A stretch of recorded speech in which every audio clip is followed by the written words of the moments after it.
Eagles Entertainment. The journey to the draft is driven by AAA. AAA, roadside is their strong side. Make AAA a part of your game day today. AAA, go ahead. With the 25th pick in the NFL Draft, the Philadelphia Eagles select... You're listening to the Journey to the Draft podcast, driven by AAA. Welcome to the Journey to the Draft podcast, driven by AAA. I'm your host, Fran Duffy, and today we're going to continue previewing what we think is going to be the start of the 2020 college football season. Obviously, still a lot that's up in the air, but it seems like every day there's breaking news coming from the college football landscape in terms of schedules from around the country. All the different conferences are coming out with what their initial plans are for the start of the 2020 calendar. But look, obviously, there's a lot to be determined in the next few weeks. So things are continuously changing at a very rapid pace. But today, the focus is going to be on the ACC conference. Now, the ACC did announce their schedule, and they are going to go with their opening weekend, really the weekend of September 7th through 12th. It will be 11 games played out over 13 weeks, 10-game conference schedule. Each team will also get one non-conference game that they're able to get on the books. So, look, that's where we're looking at right now for the ACC. The other big note with the ACC is that Notre Dame will be a full-time member of the ACC this season. Now, we talked about this possibility a few weeks ago when Pete Sampson came on the show, and for that reason, that's why we're not talking about any of the Notre Dame players here in this ACC preview. Obviously, you can go back and check out the episode that we did a couple of weeks ago. It was episode number 235, where we previewed all of the top prospects for Notre Dame on both sides of the football. So if you're looking for the Notre Dame guys, make sure you go back and check that out. But we were going to do the rest of the ACC here on today's show. Dane Brugler, Ben Fennell, and I in Draft Buzz. We're going to break down all the top names. A couple of them have already declared for this draft in 2021, have already opted out of the 2020 season, namely Caleb Farley. So we're going to talk about that with Dane and with Ben. Also, before we get to that conversation, we're going to talk about the Caleb Farley situation with Geoff Schwartz, who is going to join the show here for Mr. Relevant today. And obviously, Geoff has been on this show a couple of times already. Former NFL offensive lineman,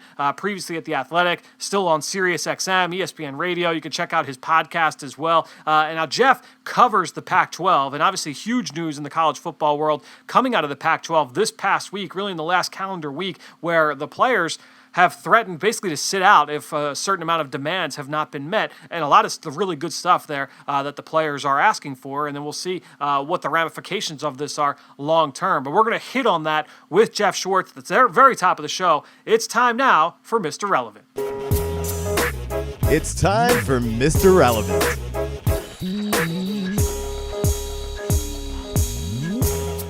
Well, really excited to welcome back to the Journey to the Draft podcast, Geoff Schwartz, former NFL offensive lineman. You can find him on Sirius XM Radio, ESPN Radio, and of course, you need to subscribe to the Geoff Schwartz is Smarter Than You podcast. And on the most recent episode, Geoff, first of all, thank you once again for coming on the show. It's been about a year since we've had you on, and it's just like I listened to the most recent Geoff Schwartz is Smarter Than You podcast literally this morning, and you spent a lot of time talking about the Pac-12, the Pac-12 and the players and, what they did over the weekend. So really, if you don't mind, just kind of take us through that, man, because we've gotten so much. It seems like every day there's new news with college football and like scheduling and, the different precautions we're taking towards COVID-19. But this is obviously a little bit different. So I'd love for you to just kind of jump into what the Pac-12 players did over the course of the last, 5-6 days.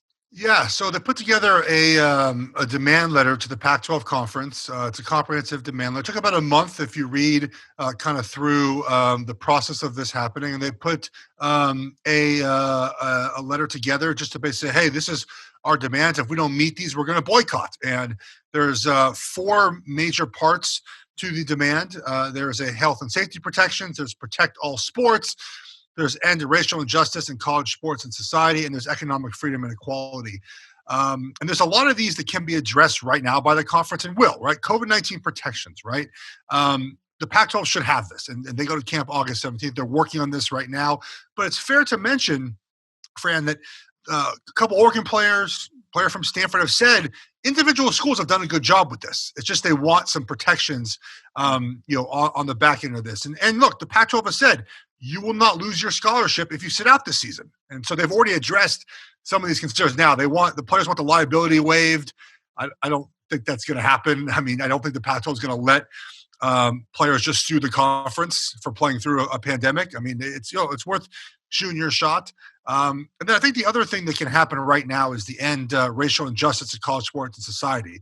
They want to form a permanent civil engagement task force made up of leaders, experts, and university administrators to address outstanding issues such as racial injustice in college sports. That's easy. The Pac-12 will gladly do that. And the Pac-12 has been in the forefront on a lot of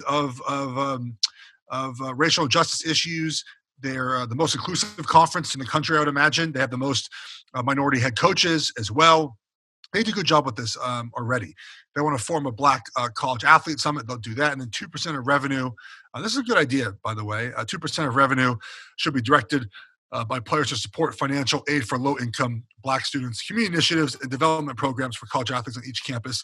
Look, the 2% might be high. I don't know if they're going to get that, but the Pac-12 will give them this. As far as everything else, they're not getting any economic value, right? Name, image, and likeness is happening in a year because it's going to happen, right? That there are laws passed to make this happen. NCAA said it's going to happen. So a lot of these issues, in my opinion, will be resolved when players can start seeing some money, right? It's a money issue.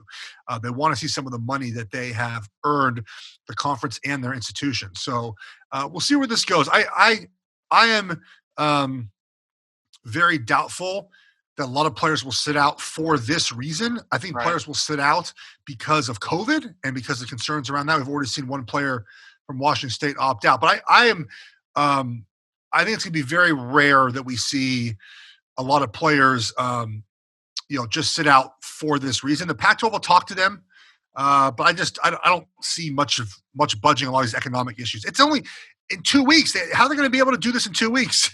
Right. Yeah. To me, my follow-up to you was going to be how many do you think there's a chance that these guys do sit out ultimately? And so you answered that. I just think it's cool that you're starting to see players realize that they have that voice and you use that voice. And I agree. Like, they're not going to get everything. I think it was there was a player out west, Elijah Molden, who came out and said, look, like, I don't agree with everything here. And he's obviously a huge voice, a really smart kid, one of the best players in the conference. But so much of this stuff I thought was really good. And hopefully we'll see what is able to come from it. I think it's worth pointing out that the point you made is I like when young people speak up, right? Because it takes a lot of guts to do this. It takes a lot of guts to do this, guys. And they should be commended for coming together as a group and demanding things from the conference. It might not work. They might not get what they want. But we've seen some progress. Students at Texas did this. Students at Clemson. We saw Missouri football 5-6 years ago. Yeah, right. Starting to boycott a game. So we're seeing things happen, and athletes realize they do have a voice now. So let me ask you this now, like on a similar note, we saw one of the top prospects in the country last week, in Caleb Farley, who we're going to talk about a little bit later in this show, from Virginia Tech. Basically opt out of the season, declare early for the 2021 NFL draft. We're recording this on Tuesday around midday. Earlier this morning, Minnesota wide receiver Rashad Bateman did the same. And going back to Farley, like, him and his family, they released a video, I think it was late Thursday, explaining the rationale for the announcement. He did some media early this week, kind of, explaining that, like, conditions of the workouts at Virginia Tech just weren't up to what he would expect to be safe. What was your first reaction when you saw the Farley news last week? And, do you think that we've got a lot more of these, I guess, to come down the road? I think it's possible. Look, I know in the Pac-12 conference we'll stick to. I mean, Penei Sewell, the Oregon left tackle, doesn't have to play this year. He doesn't have to play. If he feels that his health is a concern and could anyway damage his draft stock, he's not going to play. I don't know what he's going to do. But there are guys that don't need to play this year, that if they feel that this season will be a detriment, and it could just be as simple as, I don't want to get COVID, I also don't want to get hurt, right? I mean, like, just, hey, it's a good opportunity to use this time to sit out, right? To, like, it covers you for just missing an entire season. Hey, I'm sitting out for medical reasons, for COVID-related reasons. So there's ways to kind of, in my opinion, say you're sitting out. But so I think players will do that. But Fran, man, you're around the Eagles. You know this. There's a different mindset with football players. It's hard just mentally to remove yourself from the team, because so much of our existence on the football team is a team. It really is a team, right? There's not a lot of individual positions.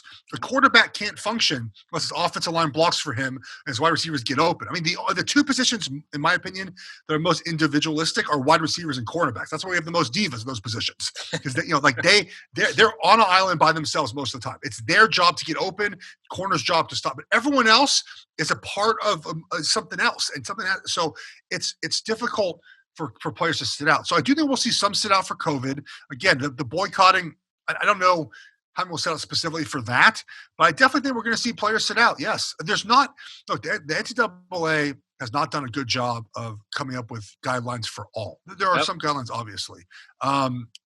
So that is also, an issue. There's not a coherent plan for the Power 5 conferences right now to combat COVID. Yeah, to me, you teed me up perfectly for what I was going to hit on next. To me, that was always the uphill battle for college football. Sure, there are going to be the instances where, all the kids are going to come back to campus, off of summer, and they have to deal with that. But also just the fact that there's no unifying body that's kind of overlying and making sure all of these schools are going to abide by the same. And that's why, to me, as soon as conferences said, we're going to go conference only, it was literally just to eliminate all the other outside factors. At least all right, Big Ten can say, yep, this is just, it's all in our control. Pac-12, it's all in our control now. We're not dealing with any other outside factors. That is one of the reasons why they did this, is they can control at least the 12 Pac-12 schools. But also, look, there's only 6 states for the Pac-12 has to play in, right? And right now, you look at LA County and Maricopa, where Phoenix is, and that's where Arizona State is, in Tempe. If those 2 counties get under control, the Pac-12 can play. There's no widespread outbreak in Colorado or Utah right now, and there could be eventually, right?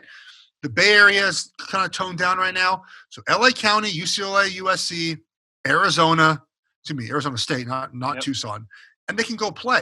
And you don't have to wait on every Power 5 state to have to be ready to play to get a season in. So that's why I think this made a lot of sense to a conference-only schedule. Travel's less, you can control the atmosphere better, you just get some games in. Yeah, so I got to ask you now, how do you feel about the prospects of college games being played this fall? Do you think that they can pull this off when it's all said and done? They're going to start, in my opinion. Finishing, I have no idea, man. I mean, I have no idea. I don't know where we'll be in a couple of months as far as, how we feel about social distancing.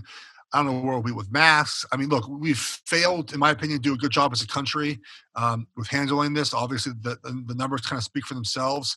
So I don't feel terribly confident that, we'll be able to get through a season. But I hope we do. I'm rooting for it. Yep. I think that, one of the key things that we're seeing with the conference schedules as they get released is that, and the wording is in there, is it's win percentage. It's not necessarily who finishes the best record. It's win. Then that's almost like an acknowledgement that there's a good chance that there are going to be games that get canceled. They can't get played. So there might be one team that's 6-1 versus a team that's 7-4, and it's well, we've got more wins, but it's well, we had the better winning percentage. I think that's something that could end up coming to fruition. Look, the NFL is not getting, in my opinion, not every team's going to get 16 games in. Not every college team's going to play 10 games. Not every, you mentioned baseball team. It's just not going to be that way. So you have to find a way to just get it in. Yeah, it's going to be really fascinating, for a number of reasons, just to watch how college football and certainly obviously the NFL and the rest of sports kind of unfold. Let me get to a couple questions here on field now. Just from knowing me over the last couple of years, I love digging into the players that people feel very passionate about, guys that might be under the radar or underappreciated. So, last week we did the Pac-12. This week we're doing the ACC. But I want to just ask you, because I know you watch players from all over the country. Are there players that you feel are just a little bit underappreciated or kind of flying under the radar at this point in the process when it comes to their future in the NFL? Yeah, I'll tell you one of Oregon State. Hamilcar Rashed is a defensive end of Oregon State. You probably know who Hamilcar is. A lot of people don't because he plays for the Beavers. He's a monster, defensive end, and I think that out west, Kayvon Thibodeau kind of sucks up the energy as being a 5-star recruit at Oregon. But Hamilcar Rashed is a freak show. Oregon State, he's 240 pounds. Last year, he ended up having, pull this up, he had 14 sacks last season. And a lot of times, guys, in half their games, teams are just running the ball to end the game, right? Because they weren't very good at times last season. He had 22 tackles for a loss last season as a linebacker. He's a possible first-round pick. I think that people would be surprised to know is out of Oregon State. A lot of people are very high on Stanford's quarterback, Davis Mills. I haven't watched enough of him, but Yogi Roth, who I trust at the Pac-12, who covers, he loves Davis Mills. So those two guys come to mind right away as kind of sleepers, as guys in the Pac-12 conference that they'll be household names. Trying to think of guys. It's funny, without a spring ball, it's hard to kind of recall who these guys are. There's one guy at USC. Hafunga, the safety at USC. Safety, yeah, sure. He's really good. So he'll be a guy to watch as well out of USC. Those guys, they're not under the radar. Hamilcar, I think, is. Yeah. I think NFL people know who he is, but the average fan has no idea. Oregon State defensive end. He's legit. And then one more. I know your boy Ben broke him down the other day. The Felton kid at UCLA, the running back. Felton, yeah. He is so fast. They don't use him enough. I don't get it. Look, I'm not high on running backs, so I'm not going to say he's going to be a first-round draft pick, but dude can play. He's a guy I think that will have great numbers at UCLA. Yeah, Rashid is a lot of fun to watch. Twitched up pass rusher. I mean, so he's a lot of fun. So obviously very productive, very disruptive for the Beavers. Dude, last question I've got for you. Last week on the show, we were talking about Penny Sewell. You mentioned him earlier in the show. I called him the best prospect in the country, regardless of position. Like, we don't know if he's going to get drafted that way because we know, it all comes down to the quarterbacks and who's at the top of the draft. But am I crazy to say that Penny Sewell is the top prospect in the country? I think he will end up being graded higher than will Lawrence or Fields or Trey Lance, the greatest name of all prospects to ever be a quarterback. I think he'll be graded higher than all those guys. Yeah. Like, it doesn't mean he's going to go higher. Yep. Doesn't mean he's going to, but just the physical grade of a player. Penei Sewell is unbelievable. 19-year-old Outland Trophy winner is a true sophomore who missed half his freshman season. Yeah. So I think that yes, he will have the highest grade. It doesn't mean he's going to go the highest, but he'll possibly be the first non-quarterback taken. If I don't know, who everyone needs a left tackle typically for drafting the top 5. Sure. Yeah. To me, like, such a well-rounded player. And again, you said the youth. I mean, he's not going to be 21 until, if you were to declare, until October of his rookie season. I mean, he's going to be a 20-year-old rookie when he goes into training camp if he declares for next year. Dude, Geoff, thanks so much once again for joining us here on the Journey to the Draft podcast, driven by AAA. Stay safe, stay healthy, and we'll talk to you again soon, hopefully. Take care. Thanks for having me, friend.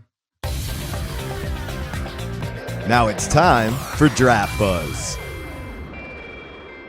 All right, guys, let's just jump right in here because we are going to preview some really talented players in the ACC. There are a bunch of guys, like I know all the guys we're going to talk about today. There are a bunch of players that I could list off like 4 or 5 names right now that I know we're not going to talk about that I really wish we could just because there's so much talent this year. It felt like last year was a little bit of a down year for the ACC. This year, just a ton of really talented players up and down the depth chart. So, look, last week I told you when we were going to talk about the top prospect, we might as well name it the Penei Sewell discussion.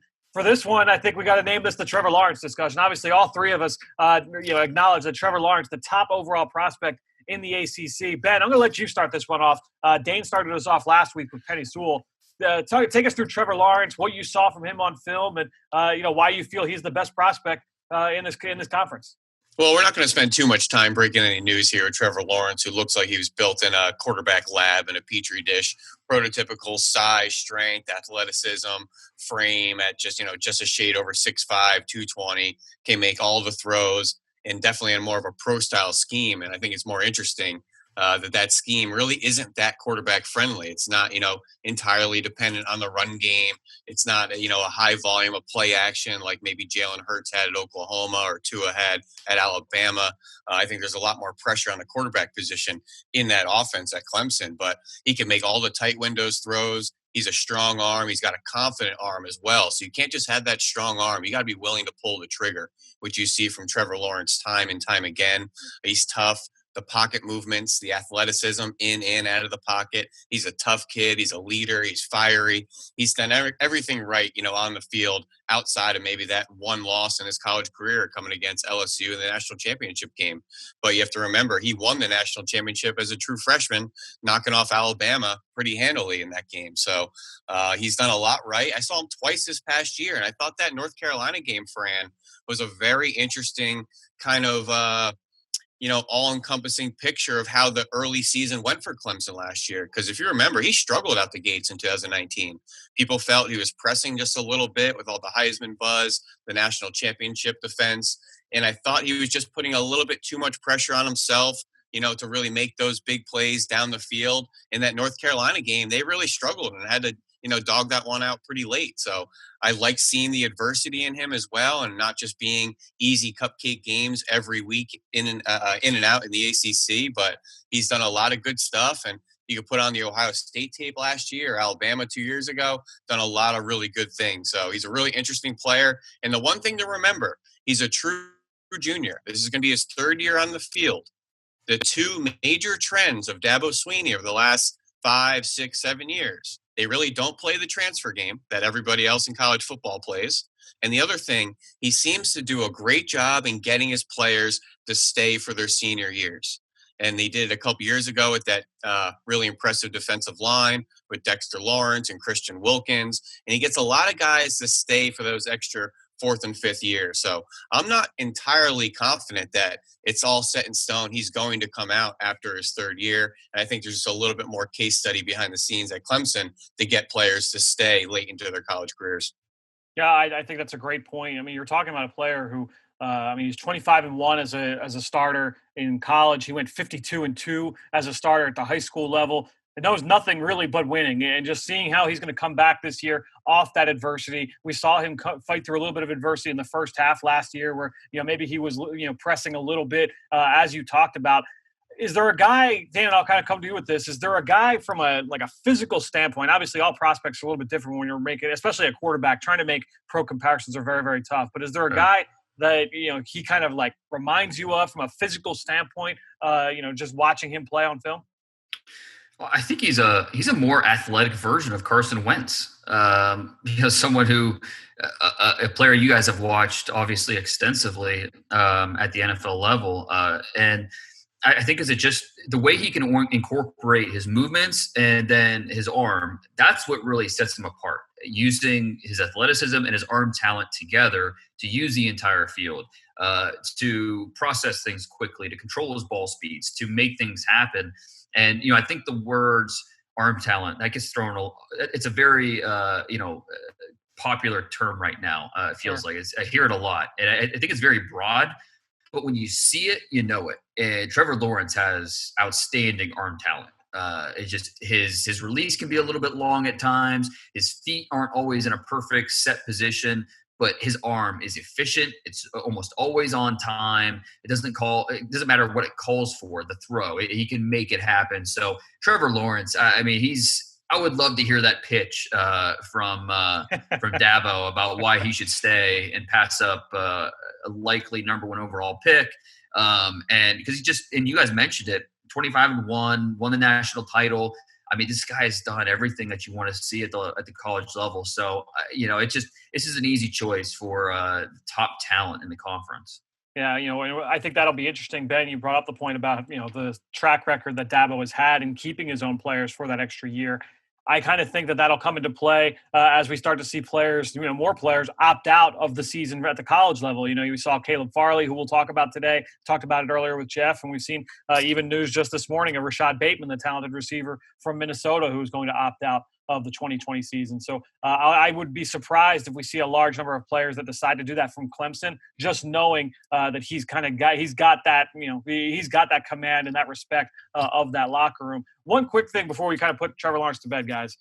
What are the negatives here? Because obviously he's not a perfect player. And I do kind of like the Carson Wentz comparison, Dane, because I think when you looking at some of the negatives for Trevor Lawrence, there are 2 that really stand out to me.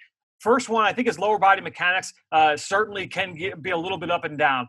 He'll lock off that off leg, a little bit inconsistent in the lower half, as he's delivering the football. And that's been something that Carson has gone up and down with, not just in college, but also in the NFL. And then the other big one, and this wasn't a Carson Wentz thing, but I think with Trevor Lawrence, there are not a lot of examples of him kind of getting late into the progression and making throws. And I think a lot of that has to do just with the trust he's got in his arm talent, his willingness to kind of stick a ball into a tight window, his faith in himself to be able to make those throws. So you don't really necessarily see too many where he's going, okay, 1, 2, 3 across the field and getting it, to late in the read. Those are really the only two things that I thought were real issues with Trevor Lawrence. Everything else, I thought you were at least saying like, okay, check the box if they weren't, huge strengths of his game. I don't know if you guys saw anything else there from a negative standpoint.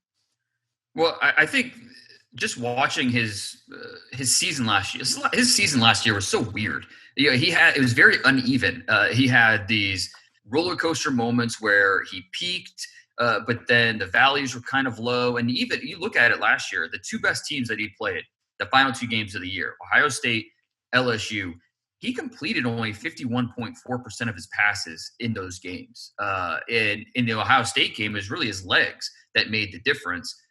He did not make a lot of impressive throws against Ohio State, even though they ended up winning that game. And then the LSU game, he played well, but not, exceptional or not, so the two best teams that we've seen him play in recent memory were not the best performances. And so I think just you see a player who is still young, he some of the accuracy issues, the ball placement issues, they're still there. Just it's more consistency for him. I think he's really been helped by T. Higgins, Justin Ross, these guys that are, the size, the range, the length that they have. And we saw T. Higgins when studying his tape make some really impressive catches because he had to reach behind his body to make the throw or along the sideline. Balls that could have been more accurate, but because of his tall trees at the receiver position, they were able to bail him out. So just from a consistency standpoint, I think it's going to be really important for Lawrence to get better this season.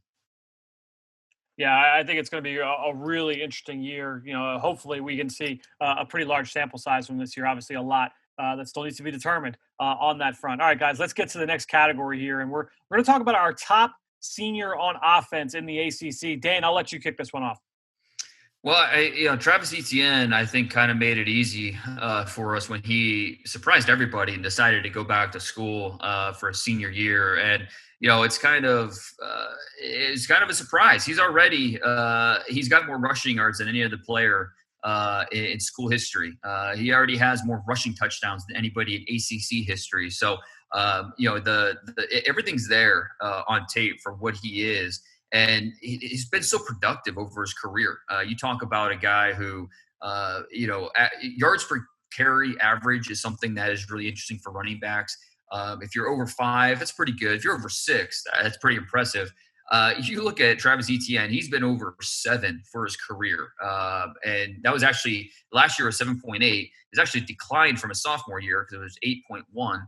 And it's not like he only carried the ball 50, 100 times a game. He was over a season. He was over 200 carries both seasons. He's very skilled at creating those chunk plays because that start-stop suddenness, his speed, he's able to make those cuts at full speed, doesn't need to gear down. Really, really impressive. Just the biggest thing I need to see from Etienne this year, which could be the difference between him being a top 32 pick and maybe being drafted somewhere in the second round, is just the situational versatility. If I'm a coach, can I trust him on the field in any situation? We know what he can do. He can handle simple screens. He will give effort in pass protection, but can I trust him in any situation? That's really my biggest concern, biggest question with Etienne as he enters his senior year. Those lanes between the tackles will not be as easy in 2020. Clemson returns only 17 career starts on the offensive line, almost all from left tackle Jackson Carman. That's 128th out of 130 in college football. So Trevor Lawrence and Etienne, while they're experienced, they're going to have some young guys in front of him, not to mention young guys on the outside having to step up. We obviously know T. Higgins off to the NFL. the young guy, who's the young player that just sat out for the season with the injury. Justin Ross. Justin Ross is going to be out. Yeah, so there's going to be some talented young players around them, but young and inexperienced at that. So going to be a really interesting season with Trevor Lawrence and ETN, and they have a really interesting running back next to them as well, Lynn J. Dixon, that might be a little bit more of an NFL pedigree body to run between the tackles. But ETN's body of work, the 49 touchdowns over the last 2 years, 1,600 yards and back-to-back seasons without the heavy workload, only 2 games over 17 carries in his career. So while he has the production, he doesn't have a lot of mileage on those legs. And you look back at his high school career, nearly 9,000 total yards out there at Jennings High, 115 touchdowns. It's a really fun player anytime he's been on the field in his career. So just really want to see how he caps off his senior year and what else can he show for NFL scouts. Yeah, and to just kind of cap off the conversation on ETN, to me, like Dane, I agree with you. Though I want to see more from him in pass protection. I thought that he showed flashes, and he's willing. He's just got to hold up a little bit better on contact. I think his technique certainly needs to get better. I posted a couple clips on social media the other night, and I thought, Geoff Schwartz made a good point about, just him stopping his feet. That is a consistent issue with him. He'll duck his head at times as well. So I think that he's just got to get better in pass protection. I think his ceiling is a little bit higher than what we've seen already in the passing game as a pass catcher. I think he can be used in some different ways. But ultimately, I think it goes back to the conversation we had a few weeks ago with Chuba Hubbard, guys, where, he's not a make-you-miss guy in the hole. He's not a guy that I think has great wiggle and shake. Like, he certainly can make that first man miss at times, and he's not a power guy either. So making that first man miss, pass protection, just some things I'd like to see shaken up and kind of improved here for 2020. A lot of the same questions I had about Ronald Jones coming out of USC, and I think they're similar body types. I think when you look at their plus minuses, a lot of similarities there. Obviously, Ronald Jones, they're different people, right? So I mean, that's I'm not saying that Travis Etienne is Ronald Jones, but I just something to keep an eye on with Travis Etienne. For me, I'm really, guys, the guy that I'm really, really impressed with, and I got a chance to watch him recently, Boston College left guard Zion Johnson. Now, this is a kid who transferred in from Davidson, all right, so came up from the FCS level up to Boston College. They were a run-heavy offense over the last few years with Steve Adazio. He plugs right in, basically, became a full-time starter early on in the season for BC. And this is a guy that, to me, you look at his athleticism, you look at his build, just the way that he moves. He's a little bit raw in pass protection right now, but the way that he can get up to the second level, the way that he's able to mirror pass rushers on the inside, really, really reminiscent of Shaq Mason coming out of Georgia Tech. And not only that, Shaq Mason, obviously, he played in that triple option offense down there at Georgia Tech. When Zion Johnson was at Davidson, they ran a triple option offense. So that kind of explains some of the raw stuff you see with him in pass pro. I think the ceiling is very, very high. New offensive staff there this year, obviously, with Steve Adazio being fired this offseason. But I think when you look at Zion Johnson, 6'3", 310, really, really impressive kid. He'll get after it in the run game. He runs his feet on contact consistently. I'm going to talk about one of his teammates here coming up as well. But Zion Johnson, to me, has the makings of a guy that could go in the top 60, top 75 of a draft and be a long-time starter in the NFL on the inside.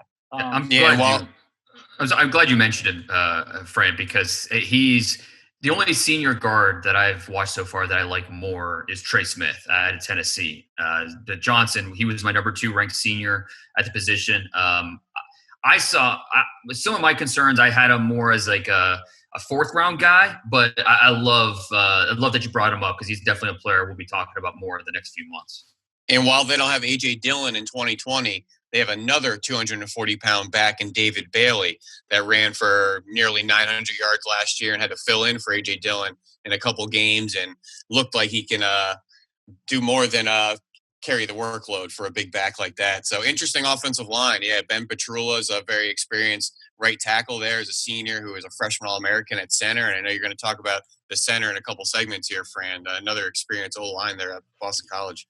Yeah, we'll just jump right into that. The most intriguing underclassmen on offense, and these are draft-eligible kids on the offensive side of the ball in the ACC. I'm going to go with his teammate, the guy that lines up to his right, and that's Alec Lindstrom from Boston College. And he's at center, younger brother of Chris Lindstrom, who was a first-round pick of the Falcons last year in 2019. But look, Alec Lindstrom, checks a lot of boxes when you're talking about the center position, because not only is this kid really, really athletic, but he's technically sound. I love the independent hand usage and pass protection. He gets after people in the run game. He's always running his feet. 6'3", 295, a little bit on the lighter side, but we've seen plenty of centers come in with that frame. He kind of reminded me a little bit of Rodney Hudson when Hudson was coming out of Florida State. That was a name I wrote down while watching him. He's not a powerful people mover, but plenty of stalemates in the run game, which is just fine, and just very smart player, very technically sound, extremely active pre-snap with setting protections. It seemed like he was in charge of doing that with BC. I might have to do a little bit of digging there to make sure that was the case, but very active with his hands, very aware versus stunts and blitzes, very light, comfortable feet, never looked out of place from an athletic standpoint. I really liked Alec Lindstrom. Like, if we're talking about who are the top centers that are draft eligible in college football this year, he's right at the top of the list for me. Like, he's got to be competing there with Creed Humphrey from Oklahoma, who we talked about a couple weeks ago. I really, really liked Alec Lindstrom and what I saw from him on film. Yeah, Fran, I feel like it's a pretty deep year at center. I like the kid out in Stanford, Drew Dahlman. You have obviously James Empey at BYU and Drake Jackson and Michael Safel at Cal. I think it's a pretty good year at center there. And the track record over the past 3-4 years at the NFL has kind of said we're willing to take these kids in the mid to late area of the first round if they're worth it. So a lot of elite players in 2020 in college football. And I'll tell you right now, I like him more than I liked his brother. And his brother went 13th overall. We can argue whether or not he should have gone 13th overall. I like him more than Chris Lindstrom for sure. Yeah, to your point, Ben, the Big Ten, I think, has a couple centers who are top 100 guys. Josh Myers from Ohio State, and then Manette at Penn State. I think both those guys have a chance to be second, third round players. And out here in the ACC, the one that probably warranted the conversation on offense would be Jimmy Morrissey over at Pitt, who's a really nice senior offensive lineman. Yeah, same thing with Wollabaugh at Duke. So, yeah, you're right. Yeah, good point. We just rattled off 10 names at center who could all be drafted. So I think to your larger point, it looks like a pretty deep year at the position. Ben, I know you want to hit on the opposite of the big uglies up front. You want to talk about one of the more electric playmakers in all of college football this year. Yeah, absolutely. The ACC has been pretty consistent in pumping out stars out on the perimeter at the receiver position, and there's some prolific seasons last year. We know about T. Higgins and guys like that. In Sage Surratt at Wake Forest. But this little guy at Louisville, Tutu Atwell, Chartarius Tutu Atwell, has led the conference in yards and touchdowns last year with 1,200 yards, 11 touchdowns. He just made an appearance on the freak list over the summer for running a 4.26 40, an electric speed player, small frame. He's good in the screen game, yards after catch, a lot of that horizontal action as well with jet sweeps and motion. They love the vertical actions, the double moves. Interesting thing is he was a dual threat quarterback coming out of high school down from Miami at Northwestern, 4,000 passing yards, 1,000 rushing yards. Louisville seems to have a trend of going down to Miami to get some speed like they did a couple years ago with Eli Rogers from a similar area. But Tutu Atwell had 6 plays of 50-plus last year and averaged 10 yards after the catch on 69 catches last year. So you could just see the yards after catch opportunities that they give him in the offense, the shot plays over the top. I mean, we can list off these types of players in the NFL, whether it's a Hollywood Brown that came out 2 years ago, KJ Hamler this past draft. We know about track speed, Marquise Goodwin. But I really think he's similar to Deshaun Jackson in his play style, the way they get him the ball, and all the concerns. Because, he struggles around contact. He's either a take the top off or get him in space type of guy, limited route tree, limited as a blocker. But this type of player at 5'9", a shade under 170 pounds, has a place in the NFL if used properly. We've seen it not used properly on a number of occasions, or maybe trying to ask these style of players to do a little bit too much. But this type of player has a place, and we've seen it from lesser guys like a Taylor Gabriel or a Travis Benjamin. But there's a lot of these players with pure speed in the NFL, and Tutu Atwell seems like he's the next one in line. He's, just a ridiculous talent with the ball in his hands. One of the more dynamic players, certainly, that I've studied on either side of the ball from a pure athletic standpoint. Dane, I know you've done Atwell as well. Yeah, I have. And, it's going to be fascinating, this wide receiver class. It's such a interesting group. And some of these guys we haven't touched on yet because we haven't gotten to the Big Ten or the SEC. But it's just a loaded group. And where is a guy that's 5'9", maybe $165? Where is he going to stack up? And it goes to the overall point of how these receivers are just all different. They offer something different. Rashad Bateman and Tutu Atwell, I don't know how – it's tough to rank those two guys because you're talking about two totally different skill sets. How they win is different from each other. So it's really going to make for an interesting wide receiver discussion over the next 6-7 months. Dane, I know. And Fran, really quick, I just want to say who else is in this conversation, in my opinion, in 2020. And this all goes into my pure undersized speed demon category. So that's Memphis's DeMonte Coxey. That's Anthony Schwartz down there at Auburn. Elijah Moore at Ole Miss. Jalen Waddle at Alabama, the returning over-the-top, speed freak. So these are all guys with slight frames, undersized by NFL standards, but wake up in the morning with elite vertical speed. And with a little creativity and stretching these guys horizontal as well, this is really the trend of the NFL. We've seen those guys, the Deshaun's over the top, the Tyreek Hills, making defenses guard every blade of grass. There's a place for these types of players, and I know offensive coordinators are just dying to get their hands on one of them. Rondale Moore. Yep, I was just going to say that. Exactly right. We'll talk about him next week. Dane, I know you wanted to hit on Brevin Jordan, the tight end from Miami. Yeah, I think that when we talk about tight end, or the little I've seen people talk about tight end, they talk about the big three with Pitts over at Florida and Freiermuth at Penn State. I think it's the big two with those two guys. And I think Brevin Jordan is trying to he needs to prove why he belongs in that mix. I think Pitts and Freiermuth are both first-round type of players. Jordan is more of a top 75 type of player, type of prospect who is fighting to be in the top 2 tier. He's more of that, that oversized receiver than your more traditional tight end. Really good receiver. He can create his own space. He can create those little pockets of separation, and then he can create with the ball in his hands. So, I think there's a lot to like about him. It's just, I want to see him, part of this is the offense at Miami, the carousel of quarterbacks they've had. I want to see better red zone production. He's really struggled to, when the field's wide open, he has a chance to create his own separation and get open and make things happen. When the field is condensed in the red zone, that's where you see him struggle a little bit in terms of setting up his route and, those tight windows, being a guy that can finish. So I want to see him get better there. Blocking, I wouldn't call it a strength to his game. He's not deficient in that area either. But so I think he's a good player. I think he reminds me a little bit of like Gerald Everett, who, was a top 50 pick a couple of years ago and hasn't necessarily lived up to that. But I think he's in that similar conversation as a player. Dane, I want to keep this going, and we'll go over the defensive side of the football. We'll come to you first. Our top senior on defense. We each came up with 3 different names for this category, so 3 really talented players we're going to talk about here. I'll let you kick things off. I went with Carlos Basham, who a player who was surprised he didn't declare early. And we talked about it with ETN. This is a player I thought put himself in the top 50 discussion with his production last year. He was second behind only Gregory Rousseau of Miami in tackles for loss. He had 18 sacks. He had 11. This guy is just relentless off the edge. He's got plenty of stuff going for him as a pass rush prospect. He understands how to widen pass rush lanes. He can create his own path to the pocket. He has light feet. He's got closing burst. But I was really impressed with his motor. He plays with his hair on fire. Sometimes it works against him a little bit in terms of maybe some wasted movements, or he'll choose to be more violent than have a set plan. But give me a guy with that aggressiveness. I'm a big fan of Boogie Basham, and this edge class this year really impressed, especially with the guys from the ACC. Basham he's right there near the top. I don't think he's a lock first rounder.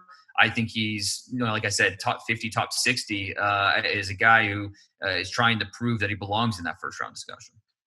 When I watched Boogie Basham, I didn't see a guy that was super toolsy, and he's not a pure technician, but man, he's really strong. He's got power to collapse the pocket, plays with nonstop effort. I wish there was just a little bit more viciousness, a little bit more violence to him, because I was ready to throw the Zadarius Smith comp and just the way that Za'Darius is able to win off the edge. Ben and I talked about this offline as I was finishing up watching Boogie. Like, I wanted to say, he could be that kind of a player. At the very least, I think you're getting like an Alex Okafor, who has turned into a nice starter in the NFL. And again, not a guy that he's not making Pro Bowl after Pro Bowl, but has turned into a nice, confident, competent starter, wherever he's been, whether it's been in Arizona or New Orleans. And I feel like Basham could at least be that. And I think he's got the ability to be more. He made the freak list this past year with what he does in the weight room. I mentioned the strength. I mentioned the power. The production has been there. I liked Boogie Basham. I thought that he was a really high floor player. Ben, I know you studied him as well. Yeah, Boogie Basham, really interesting player. He had the 11 sacks, but he also had 60 total pressures, was 6th in the country. So this is a guy that was impacting the passer, I think, more than the stat sheet was showing in the sack total. He showed up on the freak list over the summer, but this is a guy that really looks the part, reminded me a lot, and I wrote down a lot of similar things that I wrote for Rashawn Gary. I think a linear, explosive guy, a guy that has a really well-built frame, a thick lower half, a guy that plays fast and explosive, especially when he sees it. He can be sudden in short areas, not particularly twitchy, not particularly loose in the hips, can't really turn the corner. So that's why I think, I see that explosive, but the disclaimer is he's a little stiff and thick in the lower half.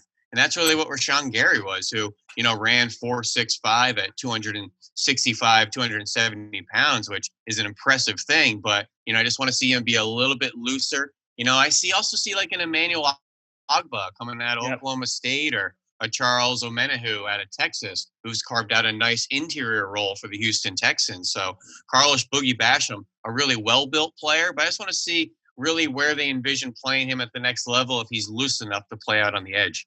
And I know you wanted to hit on Marvin Wilson as well for this. Yeah, Marvin Wilson, man, impressive player since being that number one defensive tackle out of Episcopal in 2017. Actually, high school teammates with Walker Little. Somehow pumped out 2 5-star players in the same class, and both potentially first-round picks in the NFL draft this year. Pretty impressive. But this guy's 6'5", 320. He's tall, he's long, he's big, he's strong, he's wide. He's got this enormous bubble butt and thick legs. He's a powerful player. He looks a lot like the elite version of Albert Hainsworth, years back in the NFL, who kind of have an up and down career, but for a while he was really tough to stop, a dominant player in the run and the pass. I wrote down Vernon Butler, Chris Jenkins, Kenny Clark. This is a guy that's a 2-gapper, but has 1-gap quickness and isn't always given that green light to just get up the field. He has to often hold his gap there, play fight at the line of scrimmage, find the ball, and make a play. But when they do let him get up the field, man, he's an explosive player. He's a powerful player. And in combination, he likes to use his hands, which you'd love to see of a player with that size, that strength. He's a guy that ragdolled Mekhi Becton last year at 360, 370 pounds. This is a naturally strong, powerful player. And I'm really interested to see this new program at Florida State with Mike Norvell. And I know the past couple of years in Marvin Wilson's career has not gone as planned since being that high recruit, but he's a guy that I think is still ascending in his game and probably has his best football ahead of him. I just want, I watched, and I a lot, to me, very reminiscent of Derek Brown a year ago, and obviously a very, very good player, right? And Derek Brown goes in the top 10, and we know the kind of player he was. I just kind of and I saw the same use of hands as well. I thought he was a really crafty pass rusher for a guy that big. I just worried about the athletic upside as an interior rusher, if he quite had that, if he had that next gear. Because I think you look at who were the top defensive tackles, we would call them in the NFL, who were the top guys.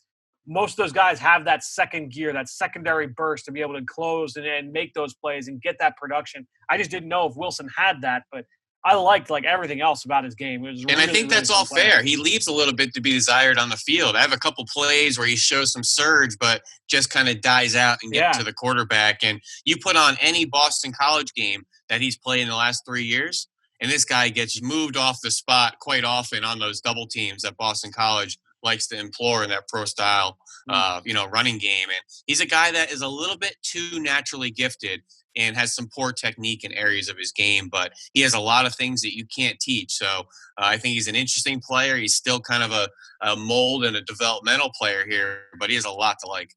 And I think you guys did a nice job pointing out the strengths and weaknesses, because I I thought he was going down that Derek Brown path as well, Fran. And in my way too early 2021 mock draft, I put him pretty high, top 15. But then when I really studied him more and watched more games, I became less excited about him because he leaves some plays out there. He's not the most productive guy. There are times where he finds himself off balance at the point of attack, and there's certain things that I need to see from him if he's going to be a first round player. I think going into the season, I think he's more of a second round guy, and it's just more of, can he show me what I think he's capable of? Just can he get there? Hopefully we see him on the field this year.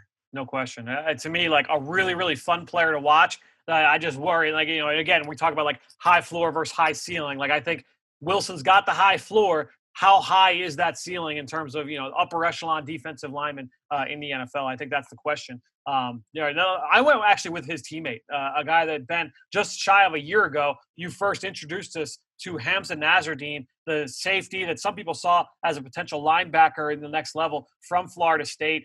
You were previewing that matchup against Boise State back in week 1. And you talked about Nasruddin, and you kind of nailed it, man. Like in terms of, a lot of people made that comparison to like an Isaiah Simmons. Nasruddin is kind of built the same way. I mean, he's 6'4", 215 pounds. This guy is an explosive athlete. He eats up ground so quickly, especially coming downhill, but he'll play center field. He'll man up on backs. He'll man up on tight ends. He executed that role very, very well. To me, like my big question with him, he's a little bit more reactive than proactive when he's keying run pass. And he's got the explosive traits to kind of make up for that. If he's a little slow to key something, he can make up for it. Huge hitter downhill, can make some big plays on the back end. He's one of those guys that kind of stuffs the stat sheet. He shows up in a number of different areas in the box score. I just want to see him just like come along a little bit further in the mental side of the game. To me, like a guy that I wrote down, and this is a little bit off the wall in terms of the comparison, was Lawrence Timmons. And the reason why I wrote down Lawrence Timmons is not because Hamza Nasruddin, I feel like he's a linebacker. I do feel like he's a safety. But I remember when Lawrence Timmons came out of Florida State, this is like 2006, 2007, and talking with scouts at that time, and they would say, Fran, like this guy Lawrence Timmons is a freak show linebacker who they've got playing as a gunner on punt coverage because he's like that kind of a freak show athlete. Hamza Nasruddin is just an explosive freak show who eats up ground, just needs to come along a little bit better in the other areas of the game, and a really fun player to watch. Yeah, he's a guy that plays all over the field, Fran. He'll play free safety. He'll be a half-field safety, dime linebacker. They'll match him in coverage. He'll have to guard tight ends. He'll have to guard receivers. So he has to do a lot of different roles out there in that defense, and he shows it off by loading up that stat sheet. And I wrote down my third line here is extremely similar player to Clemson safety linebacker Isaiah Simmons. And if we want to go poor man, I don't know, what does that mean? He's Jeremy Chin, who was also a similar player to Isaiah Simmons last year, coming out of Southern Illinois. And, I did his opener last year against Boise State, was, very much looking forward to watching him play. Had a forced fumble earlier in the game. His shoe exploded. He's tweaked his knee in the leg. Then he came back and had the PBU in the red zone. Has really long arms, long limbs. When he sees it, man, he goes. And that's whether that's horizontal across the field chasing stuff or attacking downhill, the run game, or maybe a quarterback getting outside the pocket, as he did to Trevor Lawrence, where he got ejected for, knocking his head off a couple years ago. So he's a guy that plays with a physical aggression, and when he sees it, he goes. But I completely understand your kind of hesitation with those read and reacts and just maybe being a tick late to diagnose. And that's okay. And that happens with young players in college. And he's now in his senior year. He's going to be in a new scheme this year as Mike Norvell brings over his defensive coordinator, I think Adam Fuller from Memphis. So interesting to see him in another scheme and how he adapts. Yeah, that's a great point. To me, that's why I just had Nasruddin. I feel like his ceiling really, really high, moving forward into the NFL. Guys, let's go to the underclassmen here on defense. A lot of big names that we've got to hit on. And Dane, I know you want to hit on a couple of big ones that we haven't yet talked about. One of which some people feel could be the best prospect, outside of Trevor Lawrence in the entire conference. Yeah, I couldn't make up my mind who to talk about, so I'm talking about both of them. In terms of the most intriguing, Gregory Rousseau from Miami and Caleb Farley from Virginia Tech, who I guess technically Farley's not a member of the ACC anymore. He's He became really the first high-profile prospect to announce that he's going to skip this season, prepare for the draft. But with Rousseau, he's a super long athlete. He's straight out of central casting, that stretched out frame. He can set a hard edge in the run game. He uses his long legs where he can drop and cover. And I think, to be honest with you, I wasn't blown away by his tape. I liked his tape. I didn't love it like I thought I would. I think his projection is tough because it's based more off upside and potential than maybe necessarily what we've seen so far. I mean, he's not yet the sum of his parts. He'll flash dominance. Obviously that's evidenced by 15 and a half sacks last year. But there are some reservations there. So I still think he's the best pass rusher in the country because of what he can be and what he's growing. He's only a redshirt sophomore. So let's not forget, last year was just a redshirt freshman. He's still growing. So I do have some reservations, but I am excited about what he could be down the road because with that length, with the movement skills, the power, just what he can do to get to the quarterback. I think this is going to be a really big season for him in terms of progressing, developing, and living up to that top 10 hype. Yeah, I mean, he didn't play defensive end until his senior year of high school. So you're talking about a guy who's only been playing that position for a couple of years. I agree with you. Like, loose, fluid athlete, explosive burst, can turn the corner, like all the athletic traits you're looking for. This is a guy who's a high school wide receiver. So, he brings that athletic element certainly to the position. But you and I were texting as I was finishing up. You had just watched him that morning. And I agree. Like, I wasn't like completely blown away. I didn't see a guy who was consistently powerful. I didn't see certainly any kind of development in terms of his pass rush plan. If he didn't win early, he didn't really win. So I think and a lot of missed production too, which is also scary. Like a lot of missed tackles just due to poor technique or poor play strength. He would lunge and, guys could get out of his grasp. Like, to me, like the production could be much, much higher. But a lot of people would then say, like, all right, well, he was so productive and yet so unrefined. Like, what happens when he puts it all together? And I think that's fair. But look, this is a guy that's got a lot of tools. The upside very, very high. I just don't know that he's quite there yet. I agree with you wholeheartedly. Yeah, definitely. And I did want to mention Farley as well, who, like I said, has already declared he will be in the 2021 class. And this is a player who is a high school quarterback. Wasn't a big-time recruit. He goes to Blacksburg. They play him a little receiver. They play him a little bit at corner. And he's just really, really developed on the defensive side of the ball. He's really balanced. He's a big athlete, 6'3". He stays coordinated in his movements, his stance, his transition. He understands how to stay composed and stay square. He has a very clean sink and drive motion from off coverage. And you see, the offensive background when he has a chance to make an interception, he makes the most of it and creates. So, and as a tackler, he gets his guy on the ground. Now, there's some things he needs to work on in terms of, making contact too early, avoiding those pass interference penalties. He's a very aggressive player, sometimes to a fault. But this is a guy with speed, size, and for a guy who's not been playing the position very long, it seems to be a very natural fit for him. So Farley is a big-time prospect who, unfortunately, we won't see this fall, but we'll definitely be talking about him in the lead up to the draft. Dude, like, I'm going to be honest, like, watching him, I was really, really impressed. Like, I got a lot of CJ Henderson vibes in terms of, like, the skill set. Like, I mean, tall, long, it's really just a loose, fluid athlete, recovery speed, off the charts. Like, his ability to finish on the ball, former wide receiver. He can get a little bit better in the smaller aspects of the game. Like, I think he can get a little bit better in terms of his timing to turn and find the ball late down the field. Certainly has to get better as a tackler, despite the fact that he's 200-plus pounds. I think that he's got certainly some growth to do there, but really, really impressive kid. That I just find it hard to believe that he's not going to go, top 15, top 20. Right. Like, that's going to be really, really interesting to see ultimately where he ends up going in this draft. Let me just ask you this really quick, kind of off the cuff here. We, like I mentioned earlier, we saw Rashad Bateman, the news with Bateman. We saw Farley last week.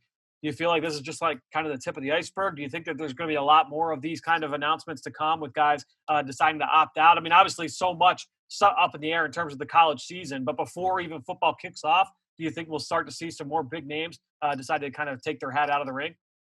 Yeah, I think we will, and I think it's inevitable. I don't think it's something where NFL teams are necessarily going to, ding these guys and say, you don't love the game and go, we're not going to go down that road. I think this is an understandable situation, for Farley.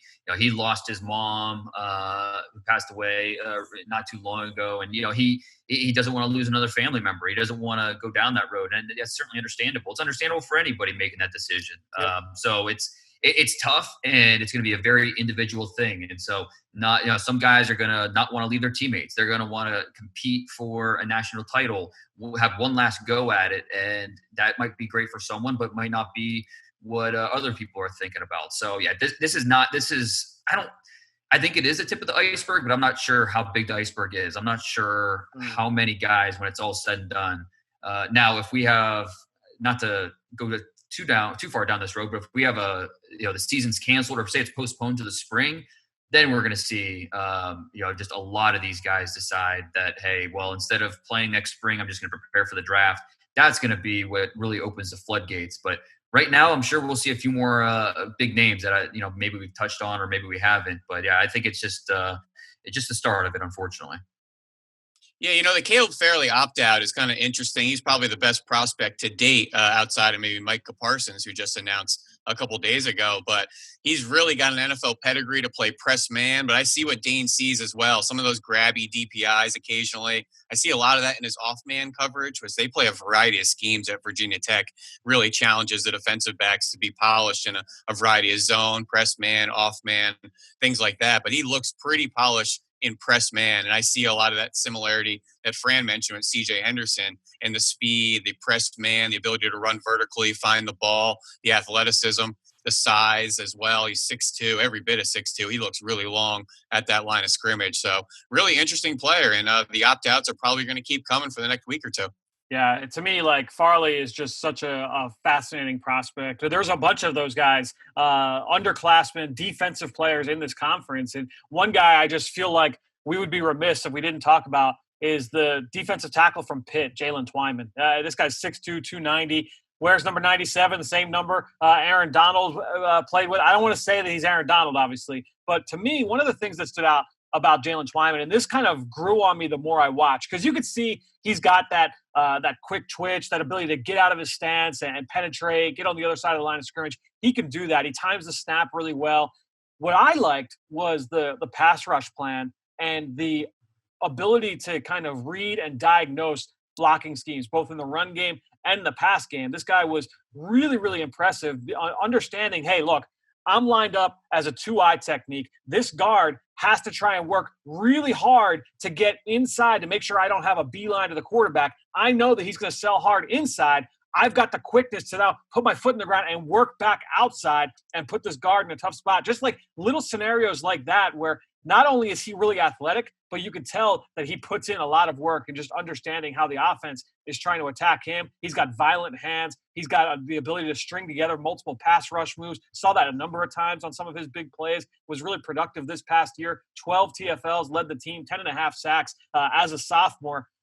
Jalen Twyman, really, really intriguing. One of the better defensive tackles. We've talked about a few of them so far that I really like. Twyman and Levi Onwuzurike, and we talked about Marvin Wilson earlier and Jay Tufele last week. It's an intriguing group. Maybe not guys to the star power of going top 10, top 12 that we saw this past year, but Twyman, I think, another guy in this list that is a really impressive player.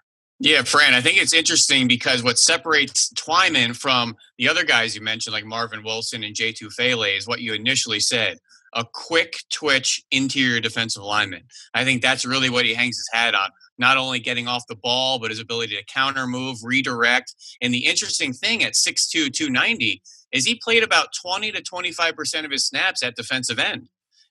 And a lot of those third down sub packages with Patrick Jones, another really good edge rusher out there at 6'5", 260, good run pass defender. They'll work in a lot of games, a lot of twists, and you could see the movements and the agility and the light feet at 290 pounds. I initially wrote down Cam Hayward, and then Cam Hayward's a little more 6'4", 6'5"-ish. I really see a Nick Fairley style of player and explosiveness and athlete at 6'2", 290, a really active player on the inside.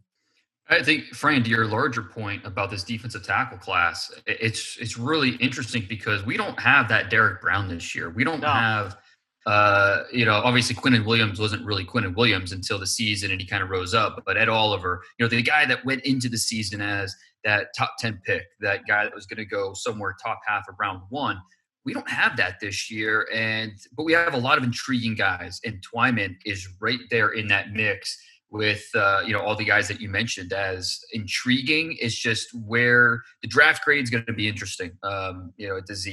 Can he do enough to sneak into that first round? Is he going to be more your traditional day two prospect? So yeah, this defensive tackle class as a whole is really interesting. And talking to people at Pitt, they expect Twyman to declare after this year. So this could be, he's a redshirt junior, I believe, but this is probably going to be his final year with Pitt. And Fran and Dane, I think Pitt might be looking at maybe 4 or 5 top 100 defenders in this class. I had mentioned Patrick Jones, really good edge rusher, and they have a couple defensive backs in Paris Ford, who's more of a whole player, strong safety. And then the interesting story with Damar Hamlin, who accepted his Shrine Game invite last year and then got the medical hardship waiver and went back to school. One of the very rare accepted college all-star games, and then goes back to school. So a veteran defense, a lot of intriguing talent. And I could really see all 4 of those players, Hamlin, Ford, Patrick Jones, and then Twyman, easily all going in the top 100 of the next year's draft. Well, Ben, I know for your pick for an intriguing underclassmen, you did want to talk about Paris Ford. I know there's another safety you want to hit on from this conference as well.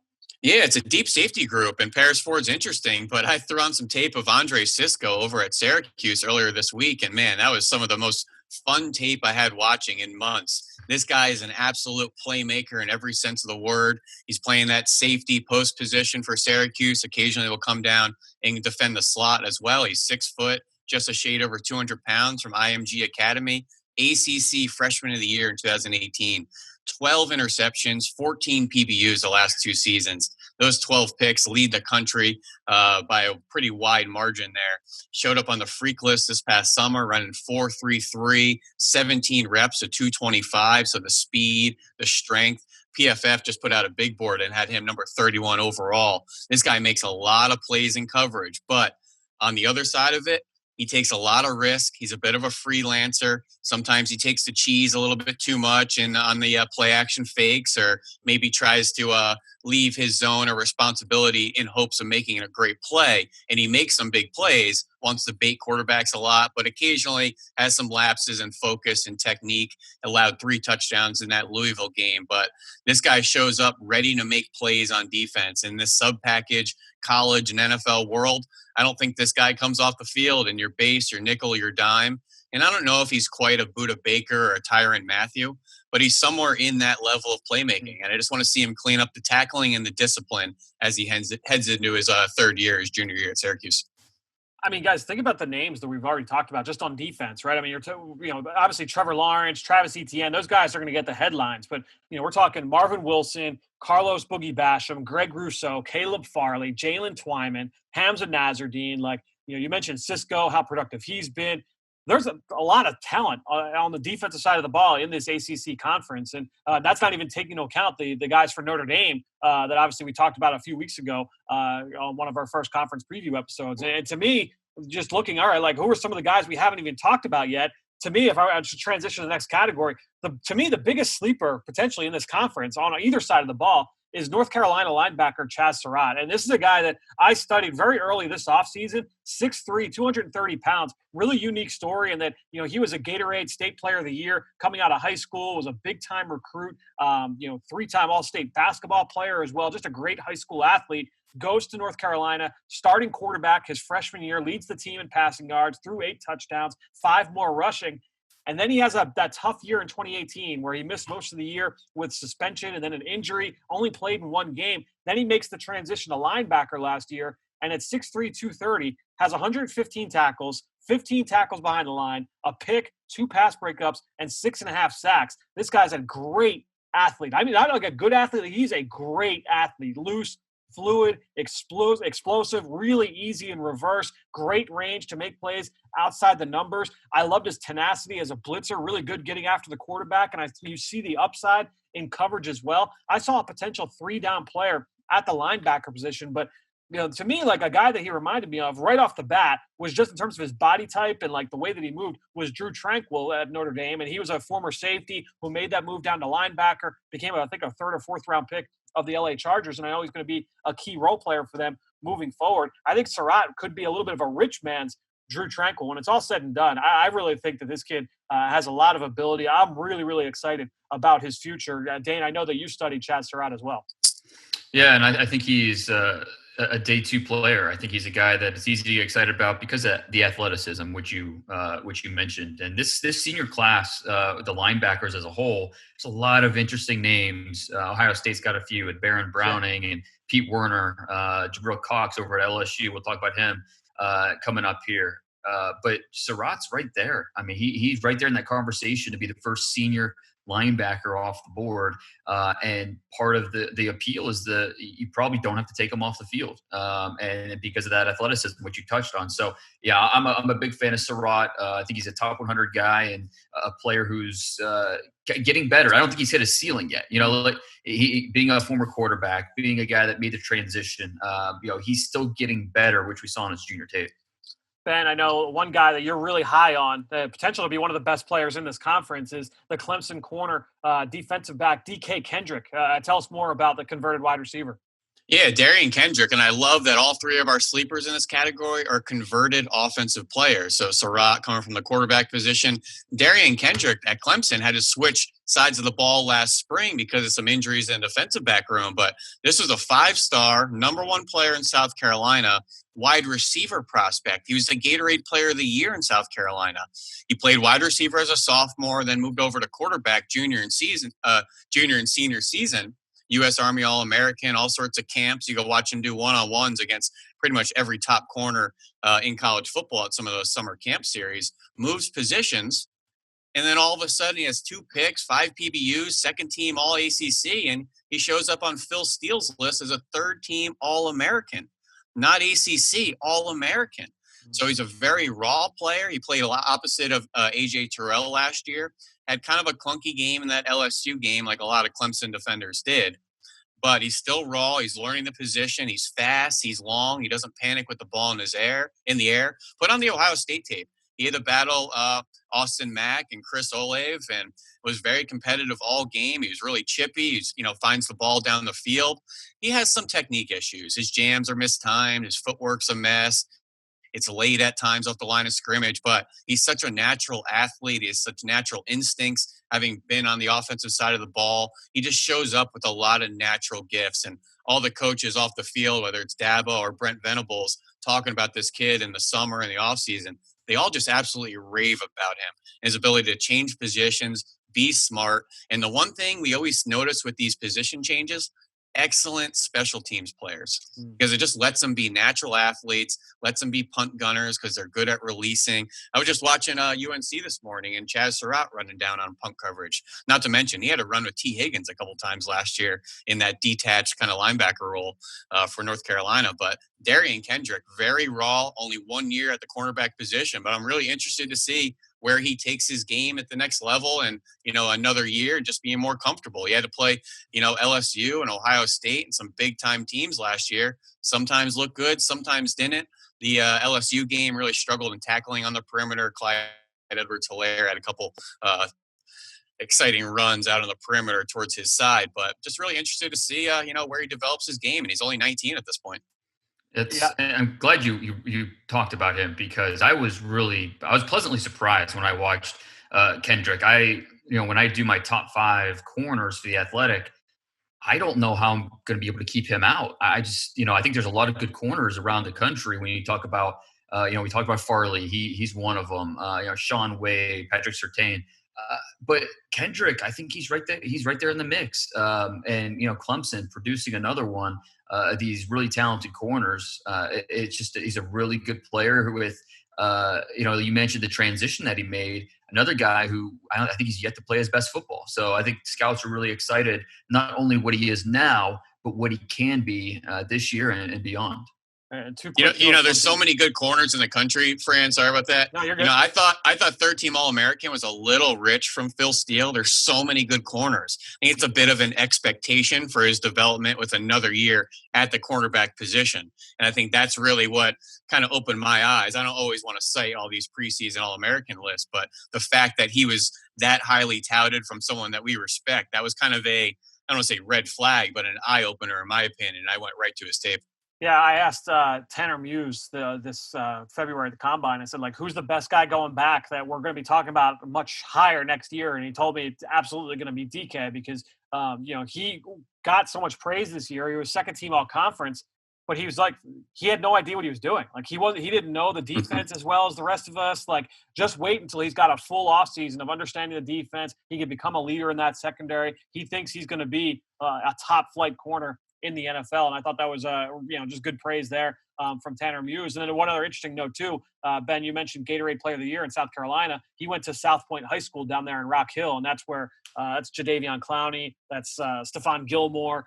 They've had a number of other NFL players as well come out of that area. So obviously a big time program down there at South Point High School. Dane, I know you wanted to stick in the ACC with another defensive back. Who was the guy that you want to hit on?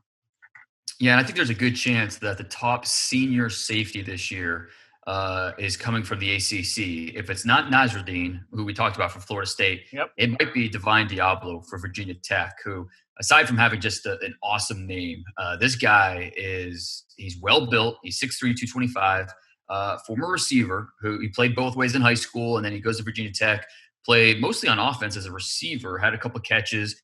Then they transitioned him full-time to defense, and he's a monster back there. He's kind of that – he looks like a linebacker, but he's playing safety. He can move around well. He's not afraid to hit you. So there's some parallels there with Nasruddin. I was just really pleasantly surprised when I watched Diablo, and I saw a guy that's a top 100 player, again, who I think will be one of the top senior safeties when it's all said and done. Divine Diablo, without question, will always be known on this podcast as the Peter Kelly special. Our producer, Peter Kelly, was down there, in Blacksburg for Virginia Tech versus Wake Forest last November. And we came back and we said, Virginia Tech didn't have a lot of big prospects last year for the draft. We said, all right, PK, who's the guy that stood out to you? And he said on this podcast, there was this safety, Divine Diablo, who was flying all over the field and making plays. So this is definitely a Divine Diablo podcast for sure. Thanks to he is huge, by the way. He is enormous at 6'3", 225. I didn't know who to compare him to. There's only so many safety and defensive backs that have come out at that size. Obviously, Jeremy Chin and Derwin James type of style. But I remember Aaron Rouse a couple of years ago, or Jeremy Clark coming out. But this guy, he looks like a linebacker playing on the back end. I'm interested to see where they're going to use him next year. And I think I want him a little closer to the line of scrimmage, maybe being a little bit more of a blitzer or run defender, beat up tight ends on the line of scrimmage. He's not a guy that's going to go mirror slot receivers or have that quick twitch out in the slot. So I think he's more of that strong safety and maybe the sub-package linebacker for that defense. So from an oversized safety to an undersized pass rusher, Ben, I'm going to come right back to you here with your most approved, someone who's got, maybe they're coming off injury or a scheme change or, just something, a question they have to answer here moving forward. Who is the player that you want to hit on here? All right, so we're going to talk about one of the more intriguing players in the entire country, and that's Chris Rumpf II, who's an edge rusher at the University of Duke. And why is he so interesting? He's 6'3", 225. This is the exact height and weight we just described of a safety a segment previous. But the interesting thing with this kid is 13.5 TFLs last year, 6.5 sacks, had the highest win rate in the country, the highest pressure rate in the country. That's better than Chase Young or whoever else you want to throw out. Had 14 pressures on 31 reps against Miami. This kid is a loose, natural pass rusher. Variety of moves to walk him around, shoot A-gaps, match him up against guards, twist from inside out, all sorts of movements, lots of stand-up actions, darting movements. Now, the interesting thing is he only played about 400 snaps last year. That's less than 50% of defensive snaps. This guy was just a pure situational pass rusher. And the reason you probably haven't heard his name with all those win rates and those accolades is his number of snaps probably didn't qualify. to beat Chase Young and some of those other full-time players.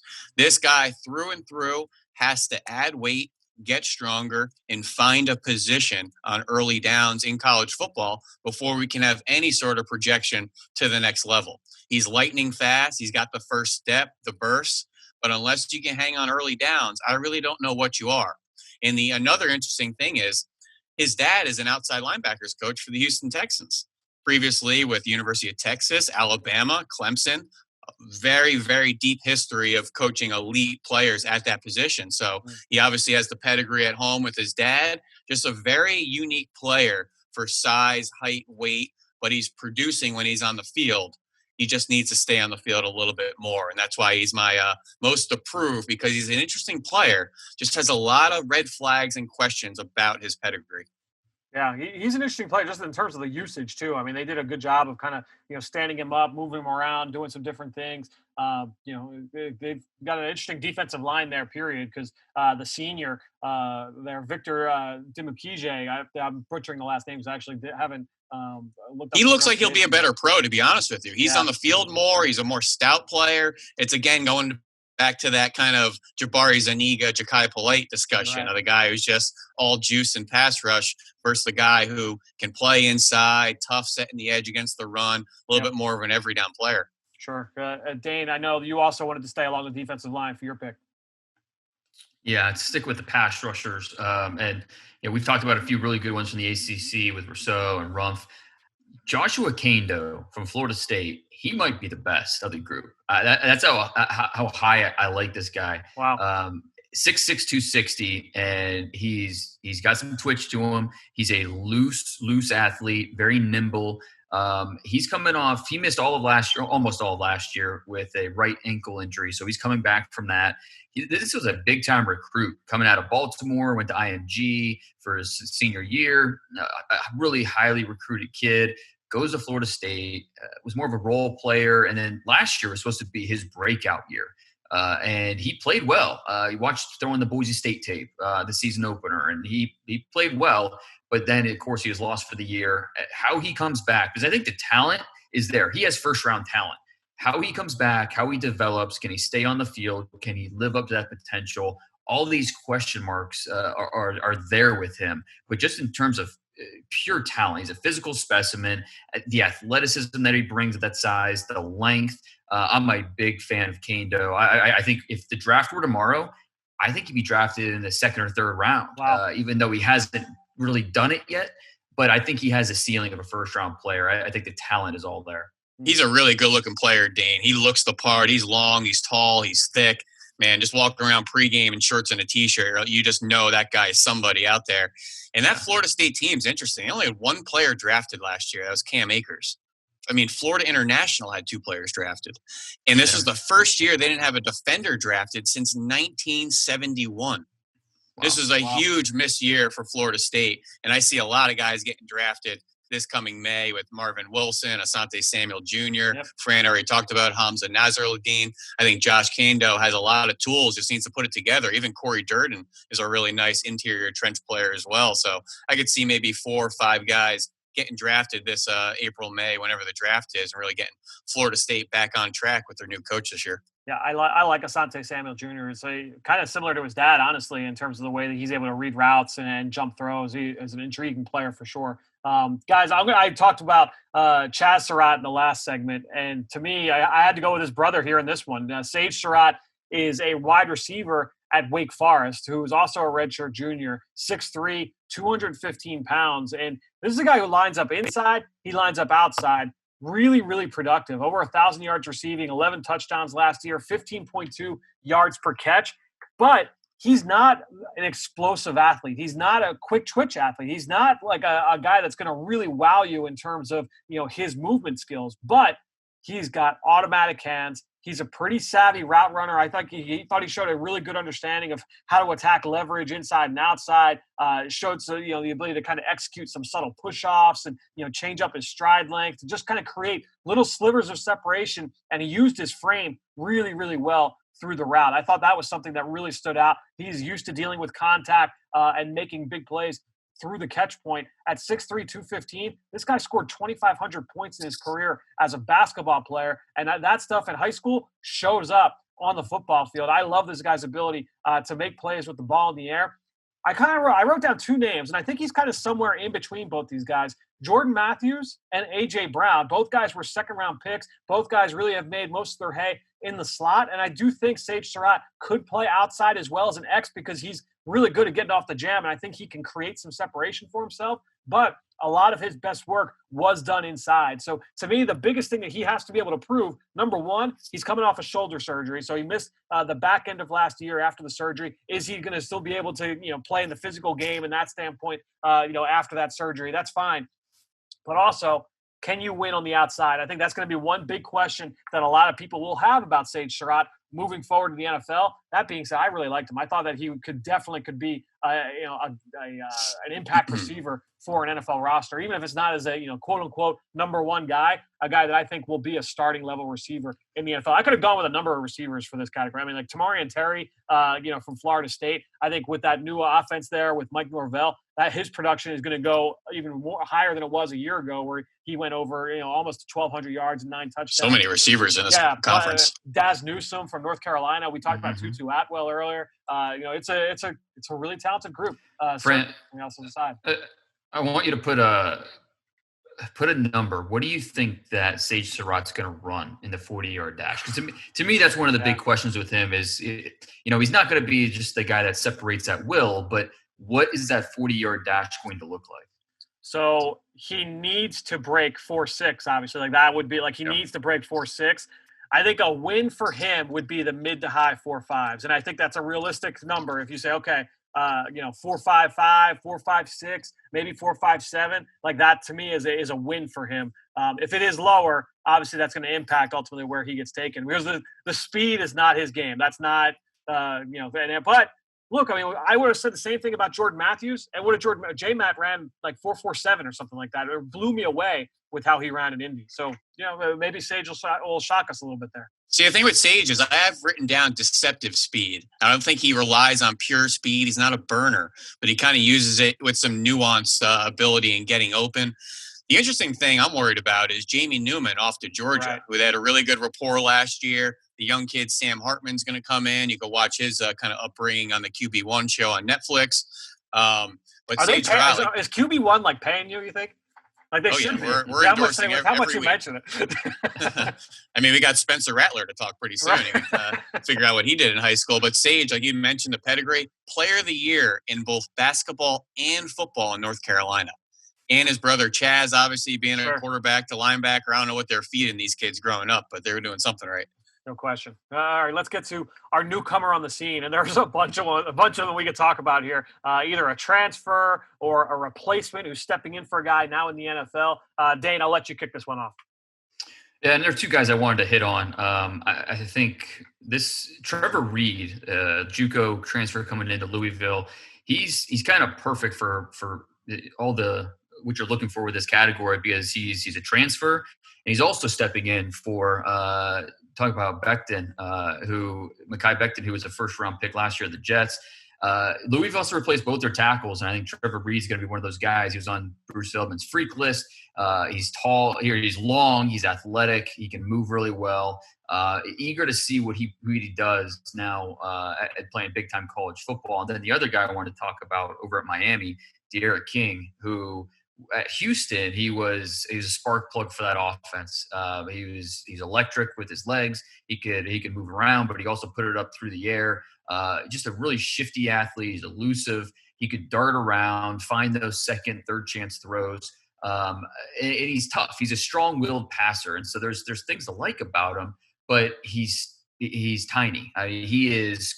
When scouts measured him this spring, he was 5'8", 5'8 3/8", I believe it was. So he's closer to 5'8" than 5'9".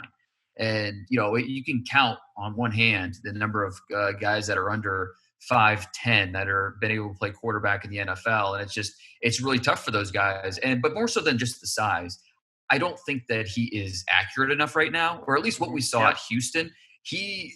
So this isn't just like, he's short, he has to go play another position. He was not accurate enough based off of his Houston tape to play quarterback in the NFL. He was inconsistent with his touch. He made it more difficult on his receivers to complete catches. If he wants to play quarterback in the NFL, if he wants a shot, the size is going to be tough, but he can't control that. What he can't control, or what at least he can work on, is being more accurate, being the chemistry, just being a little more in tune with his passes, and that's going to be really important for him. So I think people are going to harp on, oh, he's short, so people are just going to dismiss him, and that's just people are going to hinge on that. But as electric as he was as a quarterback, he just was not an accurate passer, and to me, that's the biggest concern with King.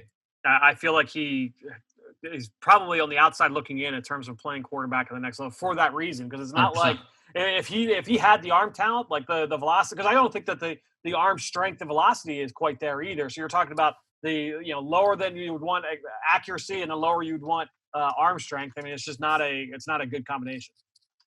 I definitely see a much more of a Nick Marshall style player. This is a pretty short kid as well. He's probably going to come in at 5'11" and change, and I just don't think he has the height, and he doesn't have enough of an arm to hang in the pocket. Jim Nagy actually said from the Senior Bowl that it's more like 5'9". Really? He's 5'8". He is 5'8" and 3/8. That's what a scout said, that he measured him at 5'8" and 3/8. So he's closer to 5'8" than 5'9". Yep. That's a big, and not to mention he's got both knees need medically cleared. So there's a lot of stuff going on with this player that it's not just the height. There's a lot of other things. The coaches speak highly of him. He's the competitive drive is off the charts, all that. So there's a lot to like about him, but I think that I agree. Right now, if the draft were tomorrow, he would be drafted as a receiver return man more than a quarterback. I think so too. Ben, Miami has like 17 guys that they're bringing in here in terms of the transfer pool. Well, let's touch on all of them, right? Let's hear it. Sit back and relax. Well, it's funny you brought up D'Eriq King, because that means he had to leapfrog former QB1 star Tate Martell, who transferred from Ohio State down to Miami. Just thought I'd give QB1 a little plug. Of course, we never mentioned it. But let's stick on the defensive side of the ball. You already talked about Gregory Rousseau and what he provides, but they're bringing in two interesting transfers. Firstly, Jalen Phillips, former #1 player in the country, out to UCLA, ended up retiring from the game citing injuries, came out of retirement in college, and now he's back at Miami. Apparently he's a little bit of, has some things going on off the field and upstairs, but a very talented kid, and obviously has the pedigree being the #1 player in the country. We'll see what he has left in his game. But the interesting one is Quincy Roche coming over from Temple. 68 total pressures last year, led the American Conference, 13 sacks, including a couple of huge games, 4-sack game against South Florida. He had 2 games where he had 10-plus pressures. That's the Tulane game, the East Carolina game. The year before, big work. He had 2 block kicks against Villanova. He had 2 sacks against Duke in their bowl game. This guy seems to always produce when he's on the field. Quick, violent hands, explosive out of his stance, a lot of setup moves for the tackle. And I just love college edge rushers that could win inside, outside, or through you. I think just having that 3-way go is just a huge trait for your stock as a prospect and be productive at the college level. Now, the issue with him, he's only about 235.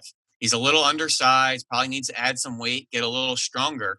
Or if you're going to be 235, I need you to just be a little more active from the backside in pursuit, making more plays out to the numbers. Look a little bit more urgent and excited to make the plays away from you, or maybe when the run action is going away from you. But as far as rushing the passer, man, this guy is a pretty polished player and has produced a lot for Temple. Now on his way to Miami with Jalen Phillips, Gregory Rousseau, and probably one of the more dominant defensive fronts in college football. So real quick, you guys know that I love asking guys at the Senior Bowl and the Shrine Bowl and the Combine, who are the toughest guys you faced this past year. Couple guys brought up Quincy Roche is like, this was the guy. Matt Pert from UConn said by far the best pass rusher I faced this year. The kid from North Carolina, whose name is Charlie Heck, told me the same thing. Are we going Roche or Roche? It's Roche now? We're figuring it out. We're workshopping it. Right. But to me, like really, really interesting player. And against Power 5 teams, all right, so 7 games in his career against Power 5 teams, 34 tackles, 6.5 tackles for loss, 5 sacks. So you're looking at, 5 tackles a game, about a tackle for loss, and just under a sack a game for Quincy Roche whenever they took on a Power 5 team. So, if you're projecting up and keeping in mind that he's on that same defensive line as a Greg Rousseau, and you mentioned Jalen Phillips, he's not going to be the target of offense's attention as often. That's a good point. I think that the numbers could be very, very high this year for Quincy. And really quick, Fran, the interesting thing at being so undersized, they didn't do it much last year, but in 17 and 18, I have snaps noted where he lined up at 1 tech, lined up at 3 tech. They would move him all around to try to isolate him, get him matchups, work in twists and games, and use that athleticism not only on the edge, but inside as well. Didn't do it as much last year, but I'm interested to see how they'll use him in combination with the other players down at Miami. So for me, I didn't go with transfers here. I actually went with a school that does not play in the transfer game, and that's Clemson. Now, one of the big, to me, storylines in all of college football this year will be the wide receiver position for the Clemson Tigers. The guys catching passes from Trevor Lawrence. You lose T. Higgins to the NFL draft last year. You also lose this spring Justin Ross, who a lot of people viewed as one of the top talents in the upcoming NFL draft, 6'4", 205 pounds. He suffered what people thought was a stinger in the final spring practice before COVID-19. And then they find out that he ends up needing surgery on what was called a congenital fusion in his spine. And it was an issue that he's had since birth. So obviously a scary situation, and they're not even sure what his football future holds for him moving forward. But I'll tell you what, like if you take that aside, one of the most gifted receivers in this draft. I mean, you talk about his size, his movement skills, his ability, even as a route runner, like he is a better route runner than T. Higgins. He is more consistent at the catch point than T. Higgins. His reaction quickness to adjust the balls away from his frame, really, really impressive. Just outstanding receiver process. One of the best receivers, honestly, that I've studied in the last couple of years, especially for a guy that big at 6'4", 205. So no T. Higgins, no Justin Ross. Who's going to step up? And I think you look at, obviously, you got the senior Amari Rodgers, who, if you guys don't remember, one of the better stories from last year in that he tore his ACL 2 springs ago, spring of 2019. He returned to play. Came back like 4 months or something. 166 days later to play in week 2. Like, just insane. So he went from a torn ACL in March to playing in the first week of September. Ended up catching 30 passes and 4 touchdowns last year as an honorable mention all ACC. Now a year and change removed from that surgery. This is one of the best return men in college football. Really good slot weapon in that he can line up inside and outside. He kind of reminded me of Golden Tate because of the strong hands and then also the yards after catch. So Amari Rodgers is a guy that certainly is going to be a guy that's going to be a big time target for Trevor Lawrence. But then after that, you've got these 2 young guys. And Ben, you've talked about them on the show before. Joseph Ngata and Frank Ladson. Both guys were true freshmen last year. Ngata is 6'3", 215. Ladson, 6'3", a little bit skinnier at 195.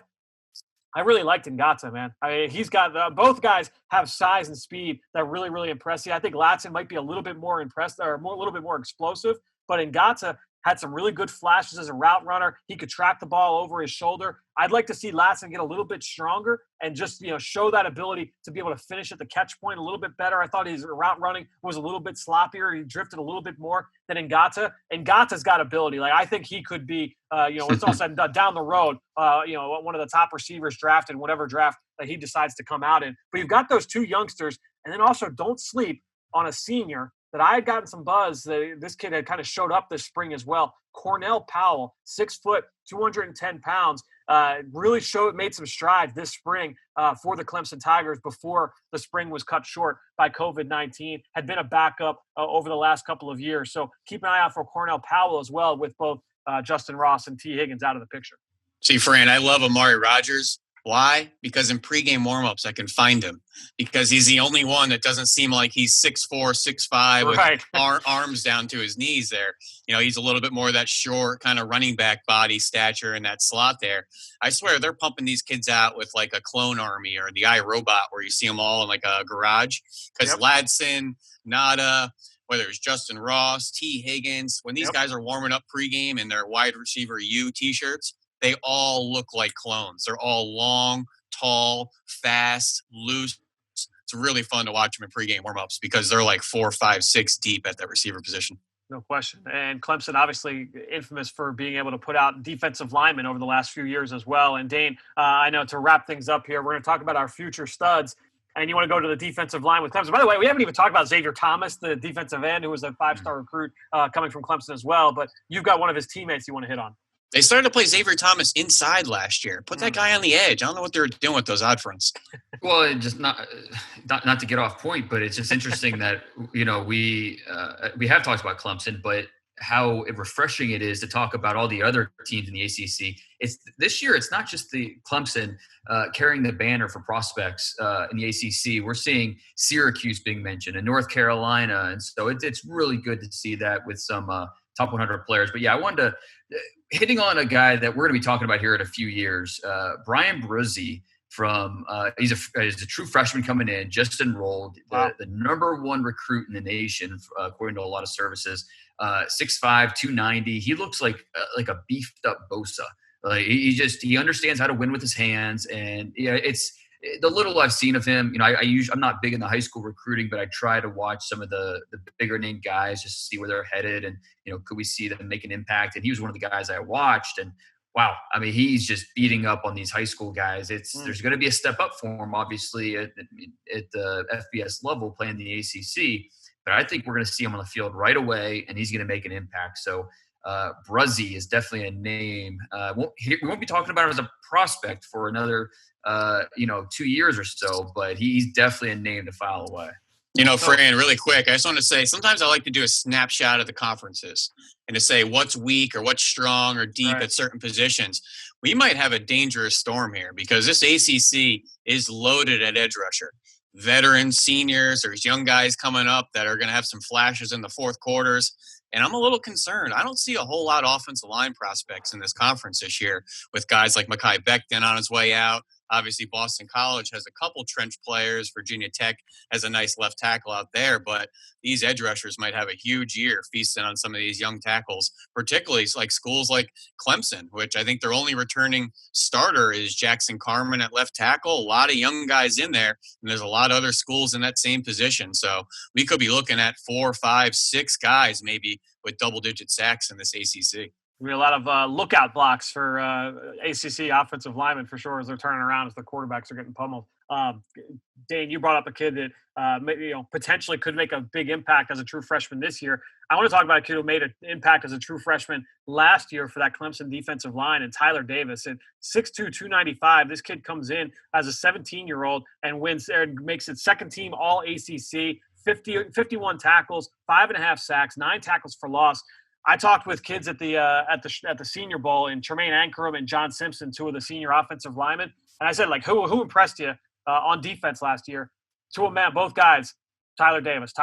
They both said, like, this guy came in, he acted like a senior, just had an upperclassman mentality as a true freshman. The moment he stepped on campus, the really, really strong, hard worker. Just couldn't say enough good things about him. And then you turn on the film, this kid is quick, he's rangy, burst to close on the football from the backside, really strong on contact. He's got the power to change the line of the scrimmage as well. Natural pad level, always playing with good leverage, strong, violent hands. He could take a double team on, high motor. This kid was really, really fun to watch. He lined up a number of different techniques along the defensive line. He did a number of different things for that team.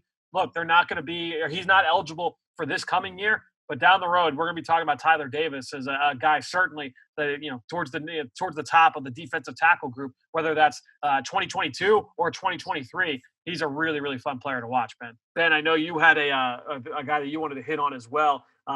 This time not from Clemson. One game that actually you were at this game. Clemson's defensive line was having some trouble figuring out how to get to Sam Howell from North Carolina.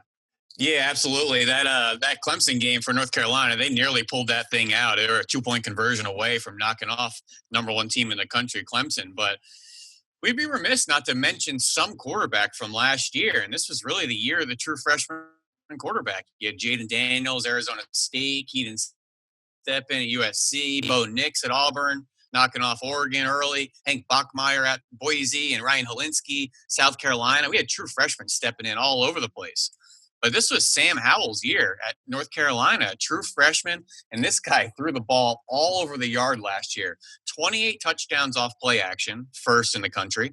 21 touchdowns downfield, that's 20 plus or more, second in the country, had 2,000-yard receivers, each with 10 touchdowns in De'Ami Brown and Daz Newsome. This guy was not afraid to let it loose deep, mostly off play action. But I went back and watched that Clemson game this morning that I was at last year.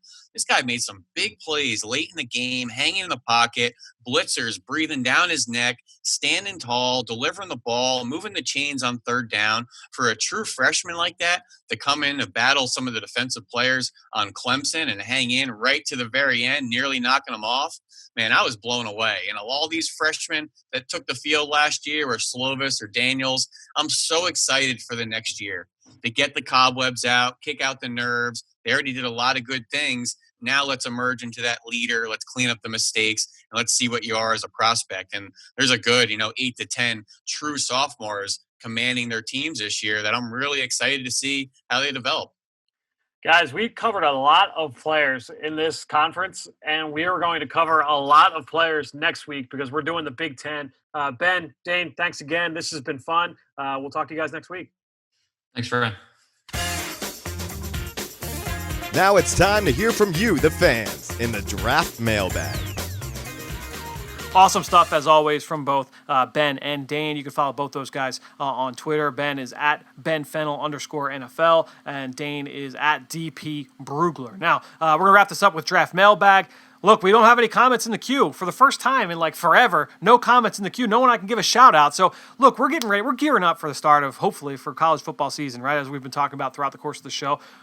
The best way to throw us your support, if you listen to the show every single week, I love everybody that went on and filled our survey out last year, and that really helped shape what our ideas are here for this fall and some of the things that we're going to be changing and doing here this fall. I can't wait to unveil some of that stuff for you guys. But the best way to go on and just throw us your support. Throw us a quick little 5-star review on Apple Podcasts or Stitcher, wherever you listen. If you leave a comment as well, it could be a question. It could just be, someone you like, a player, any kind of question at all about the game, player evaluation. Leave it on there. We will answer it here on the show. All that being said, let's go. Another one of the books here for the start of 2020. Next week, we're breaking down the Big Ten. That's going to be a very interesting episode. A lot of big news coming out already this week. Penn State linebacker Micah Parsons, Minnesota wide receiver Rashad Bateman. More players, it seems, really on the horizon, already declared for the 2021 draft and opting out of 2020. But we will break down all of those Big Ten players next week right here on the Journey to the Draft podcast, driven by AAA.